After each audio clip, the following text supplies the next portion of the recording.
What is going on, guys? Chip here. Welcome back to another Pokemon TCG online video. Today I am joined by recent top 8 finisher at the North American International Championship, Ryan Sabelhaus, good friend of mine. How you doing, Ryan?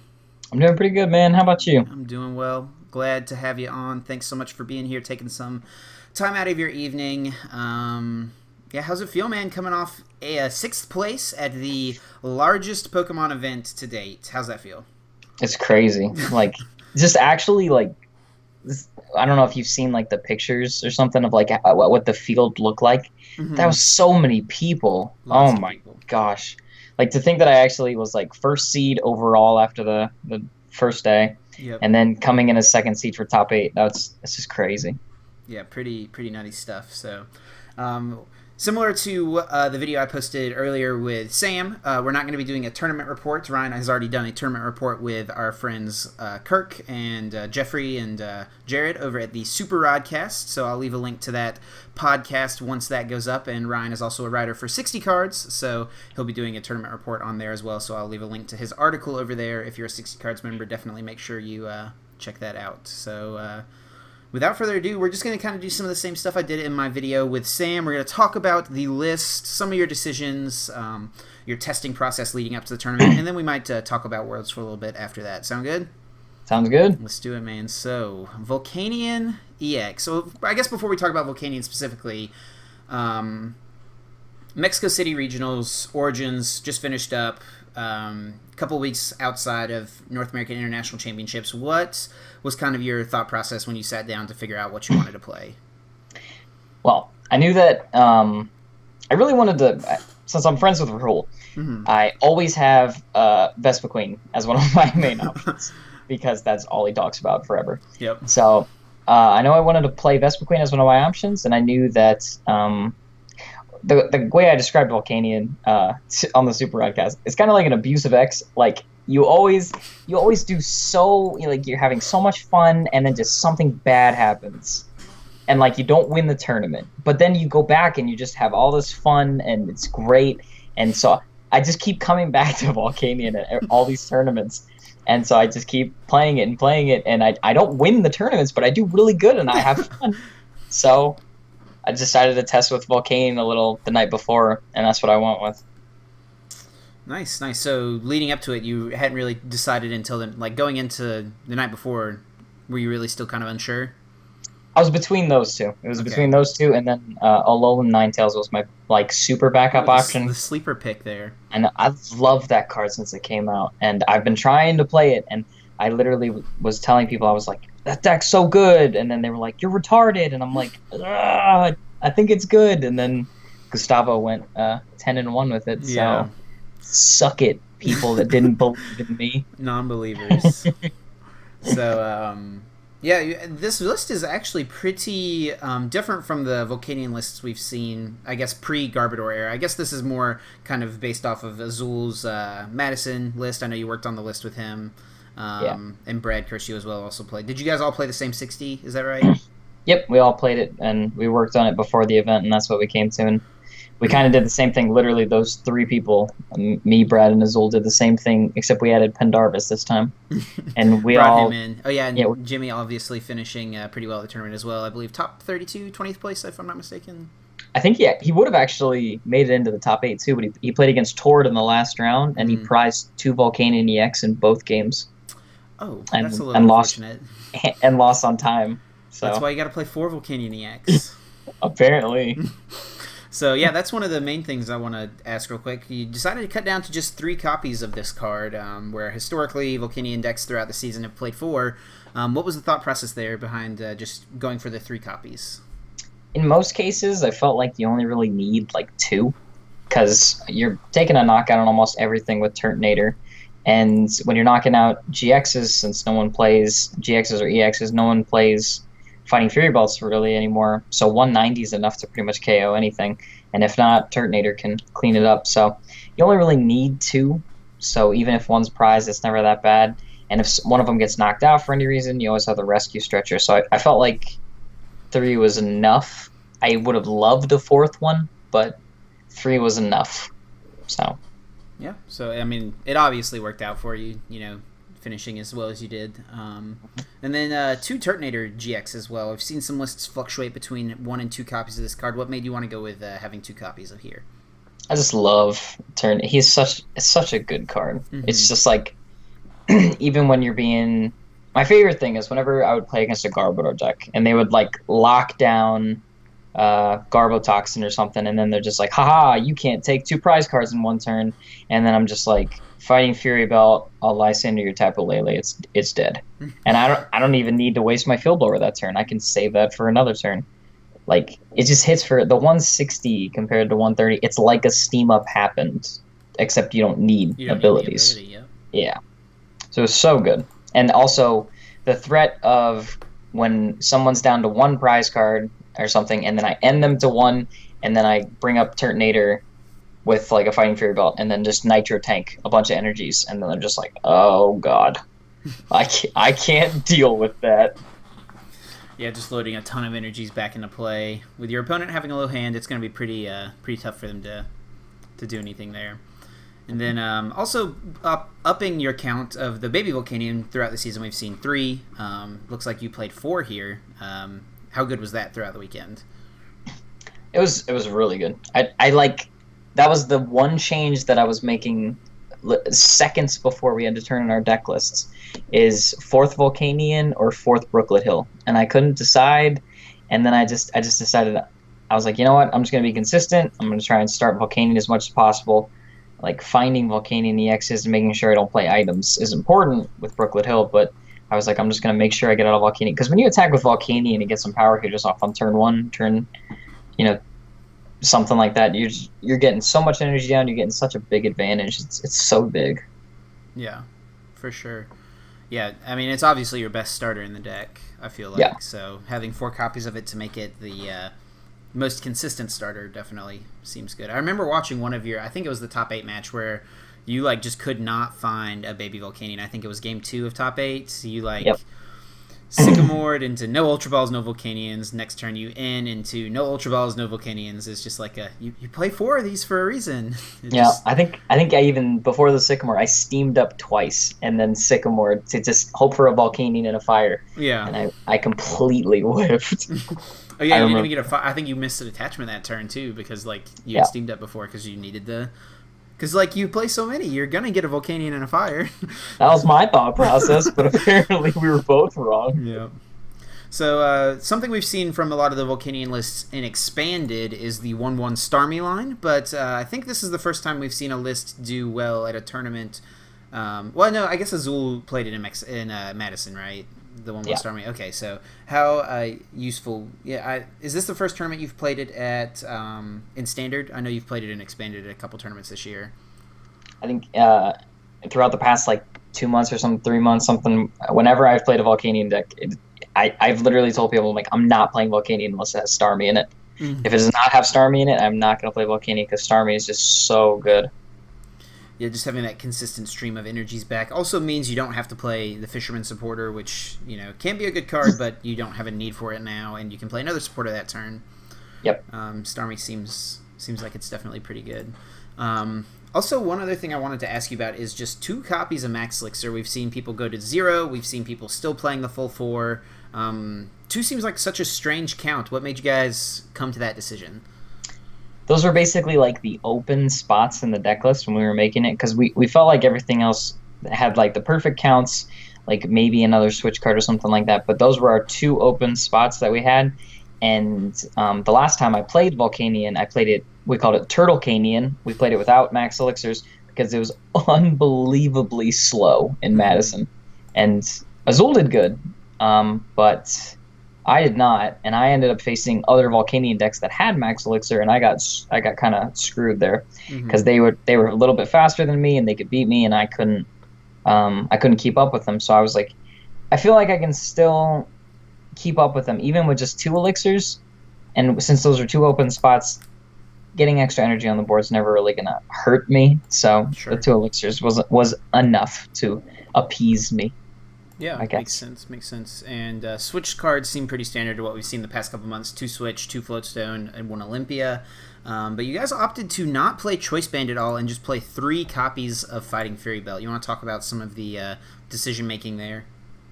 Basically, when we were doing our testing, it was like a lot of things in the format are starting to hit for like right around 180 damage. When you're playing against Garbodor or something, they like during the later stages of the game, they usually can hit for like 180, 190, something like that. When you're playing against like Drampa, they hit for 180. When you're playing against Zoroark, they copy your attack with a Choice Band and Kukui to hit for 180.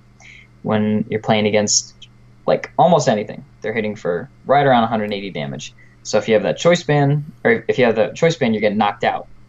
If you have the Fighting Fury Belt, you might get to live for an extra turn. You get an extra attack off, and that like swings the entire game around. They were like, I can't even count the number of times that I had a Pokemon that should have been dead, but had a Fighting Fury Belt and was just sitting there like just about to die, but that got another attack off, and that took another knockout for me. And it was just so good. So it definitely seems like Fury Belt was worthwhile. Yeah. Well, cool. So do you want to talk real quick about a couple of the matchups for the Volcanion deck, like against some of the more popular decks? I know a lot of people were expecting. I think the 2 biggest decks people were expecting heading into the tournament were Espeon Garbodor and Zoroark. How do you feel about those 2 specific matchups for this deck?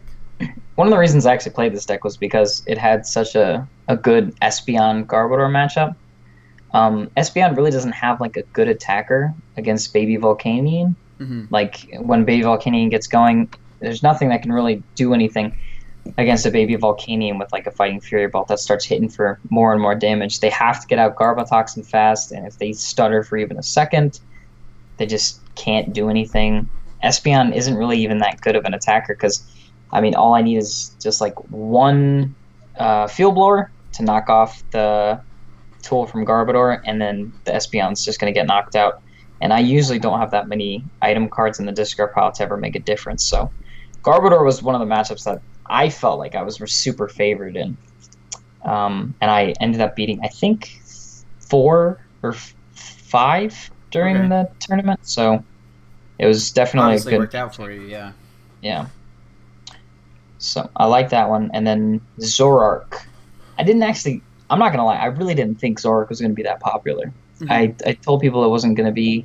I didn't think it was going to be a big deck because other stuff was starting to get hyped, like Decidueye Ninetales and all these other decks that like can just beat Zoroark. And I didn't think it was going to be played as much. And I kind of did get played a lot. But I felt like the matchup was still fine because most of the time they don't play Field Blower, so they can't knock off the Fighting Fury Belts. Yeah, that's a matchup where it seems like Fury Belt is absolutely huge. So all of my EX, my Volcanions get to survive, my Turtonators get to survive. Even if they have Choice Bands and stuff, I get to survive through an attack, and I get to take probably 1 extra prize card with each of those attackers. It's just a huge swing. Yeah, so what were some of the other decks that you were expecting to play against that factored into your decision of playing Volcanion? I felt like for sure Decidueye Ninetales was going to be big. It seems like a lot of good players did decide to play that deck. Like we saw several in day 2 from top 16 U.S. players and top 22 European players. Yep, I knew that deck was going to be big because I wanted to play that deck. So I knew it was going to be good because I was like, well, if I like it, then other good players probably like it too because it's just a really good deck in general. And so I knew I was going to play against some of those. I knew I was also going to play against... I felt like I was going to play against some Darkrai, which I was okay with. The Fighting Fury Belts are really good in that matchup too, because they can usually...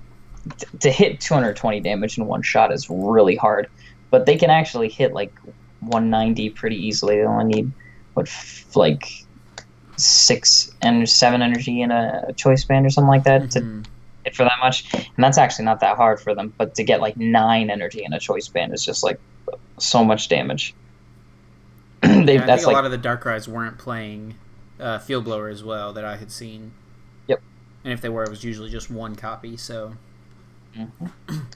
definitely could have some Fury Belts sticking around there. So Any other things you want to add about your list here? We see 3 copies of VS Seeker and 3 Lysander. It seems like most players would have decided for the 4th VS Seeker and just had 2 Lysander. How crucial was having that 3rd Lysander as opposed to it being the 4th VS Seeker?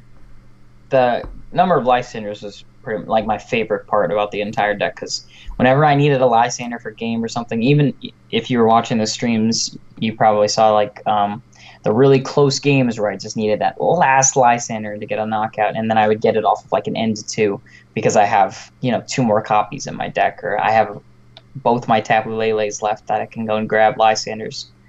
I felt it was just really good, and the 4th VS Seeker was just an extra item card, and I don't want to give any more of an advantage to Garbodor. So, yeah, I think I remember we were eating breakfast, but we were watching round 1 of day 2 on our phones, like while we were eating breakfast, and you were playing Kettler round 1, and he ends you to 2, you hit a Lysander, or no, he ends you to 3, you hit a Lysander to take a knockout, and then ends you to 2, or ends you down to 1, sorry, and you're like turn 3 of time, I believe, and you, off the 2 cards from your end to 1, had energy to retreat the Volcanion and Lysander for the game. That's pretty nutty.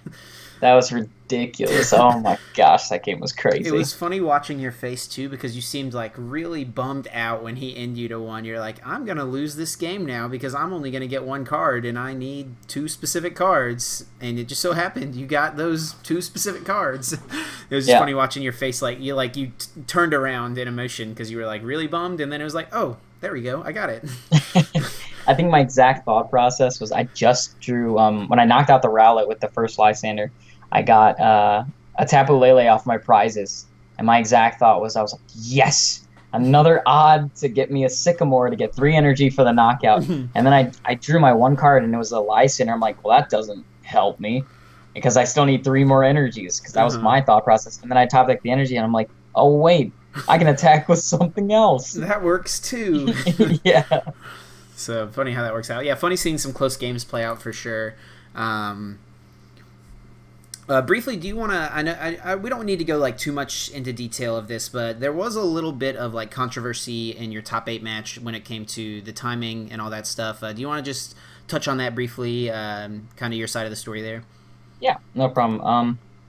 When I was playing against Tord, we were getting down to the very last minutes of the game, and I don't mind it because we had to think. There's like thousands of dollars on the line. It's really intense games, and so if he wants to think and sit there and think, that's fine. I don't mind him taking a little extra time to think. But the problem was that time was just about to get called. I took a quick knockout and I took my 2 prize cards. So basically, my action was done. I've done everything that I can to try and end my turn, and then he took 35 to 40 seconds to promote a Pokemon, and and he still didn't even do it. But 35, 40 seconds later, time got called. And so time technically got called on my turn, even though I had done everything I physically could to end my turn. And I don't mind it. Tord he's a genuinely nice guy, and he is really nice. We were having a really fun game. We were talking to each other the whole time. And I don't think he was trying to do it on purpose, but I don't feel like I should have been punished there, because I got punished when I didn't do anything wrong. I finished my turn, and I had done everything I could. And so time got called, and so basically I lost a turn. He got to be turn 1 instead of turn 0. And then I only got 1 more turn left, which forced me to play a Lysander instead of an N, which instantly lost me the game. So it was a little upsetting. Lysander hoping, like, just to stay in the game, hoping he didn't have a Lysander when his hand was so large. It was pretty high odds he had a Lysander. Yeah. He had about a 7 or 8 card hand, and like, if I end him to 2, he would have needed to hit unbelievably, hypothetically, if I was turn 0, or if he was turn 0 and I was turn 1, he would have took a knockout on my Tapu Lele to take 2 prize cards. I would have played an N, and I would have KO'd his active Garbodor, and then he would have had to hit unbelievably good off his 2-card N, and he would have had to hit like a Sycamore and a Field Blower and a Choice Band or something like that, or like a Lysander and a Choice Band or something ridiculous to be able to even take a prize that turn, because what would have been active would have been my 220 HP Volcanion EX. And I believe he had the Turtonator powered up, right, as well. And that was my even more HP. He has no way to kill that with a Drampa. Yep. And so if he didn't take a knockout on that turn, I would have just needed a Lysander or a Via Seeker or Tapu Lele or anything to go take my ahead and last prize us. card to win on game 3 of time. But it didn't go my way because time got called on my turn. Like I don't mind it because he really is a genuinely nice guy, but it was just a little frustrating. Yeah, I don't think there's any ill intent on Tord's side. It was obviously like a big point in the game. You would just field blowered away his floatstone. So obviously he if he had the floatstone, he still sends up his free retreater or whatever. But so he had to really decide what to send up. I don't think he did it intentionally, but I think it's more of a maybe something needs to be changed with the rules as opposed to that specific situation. So, yeah, definitely, it feels bad. And there was a lot riding on that game, I know, for you as well, with top 16 implications on the line as well. Yeah. So, definitely a sad end, but at the same time, like we said earlier, 6th place at the largest tournament ever. That's got to feel pretty good still. Can't complain. Yeah. So, yeah, I think anything else you want to talk about in relation to the International Championship, this tournament, or the list, or anything like that? I just really like how the game is actually growing. Like to see this many people at a tournament is nuts. Sure. Like the older tournaments that we had, like when we used to see 900 people or 800 people at nationals, we'd be like, oh my gosh, it's so many people. And now we're almost getting near double that, and we had to cap it. There would have been more. Yes. That's actually ridiculous. Yeah, I wonder if they'll be able to get more space next year to maybe have to book another hall for have separate halls for VGC and TCG in order to have more space for people. Because I know there was a lot of people who didn't get to go that would have gone. Yep, that's what I was saying. Okay, cool. Well, we'll shift gears here for just a second and briefly talk about the World Championships. Obviously, you did get your Worlds invite. Already had it before the weekend, so you will be playing in Anaheim coming up in just 6 weeks-ish, I believe. Less than 2 months. A little over a month. So have you, I know you just got home a few days ago from internationals, but have you spent any time looking at the new cards or preparing for the World Championships? I've taken a quick look at some of the newer cards that have come out, or that, the scans that have come out. And I'm kind of taking a look at what I feel like is going to be played, but I haven't really dove deep and started playtesting or anything like that. Yeah. I haven't really had that much of a chance yet. We still got a few weeks, and I think it gets a lot easier once, I don't really love printing out proxies to test with. I like getting the physical cards, so I think after pre-release weekend, when we get some cards in the hands, it'll feel a little better to test. But just first impressions, some of the cards you've looked at, what are some of the things that kind of stick out to you? I'm a huge fan of Glossopod, and Rahul will not let me live it down. He is Glossopod is awful, and you should feel awful. And I'm Glossopod seems so good, man. I believe we talked about this with Sam, but Shintaro Ito, the defending world champion, recently top 4'd the Japan Mega Battle, I think, with a Glossopod Decidueye deck, which is pretty cool. So yeah, but their format is a lot different, though. I think he ran 4 Battle Compressor, 4 Revitalizer, so... Oh gosh, yeah, it's a little bit different. It's a little bit different, but... Glossopod definitely still seems like something that could be very strong. It was in Sam's top 5 cards to look out for in the new set for the Worlds format. And Gardevoir GX, I think, is another one that's on a lot of people's radar. Have you had a chance to look at Gardevoir? Gardevoir GX is unbelievably good. That card is actually just bananas. Oh my gosh. Just getting to attach an extra energy card and then also having an attack that's basically an evil ball on steroids. It's so good. Yeah, it's so good. Seems very, very good. And there's a lot of good fairy support out right now. We do still have Fairy Garden for free retreat. We've got Fairy Drop to heal a little bit. And you get Gallade. Yes, you can also use Gallade, of course. I think Shintaro played that in his list. So yeah, definitely seems like some interesting stuff coming up for the World Championships.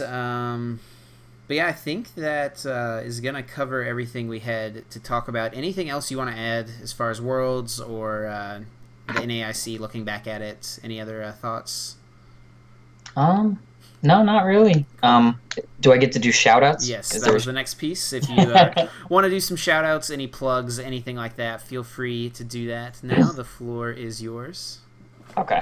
Obviously, I'm a shout out to ccgcastle.com, my sponsor. I'm a sponsor player for them. And if you want to go to ccgcastle.com, I know they're doing, I think they're selling, like, if you turn in your bulk, you can get Burning Shadows boxes from them, which is pretty cool. If you enter CCG Team 5, the team code, you get 5% off of any of your purchases. If you guys want to go and check out 60cards.net, I am a writer for them too. I'm probably going to be coming out with something soon about my tournament results or experience at the internationals. If you want to follow me on Twitter at Sabelhaus_TCG, you can follow me there, and definitely just keep watching Chip stuff. Chip is a good friend, and I'm loving his content. So I love when he invites me on here.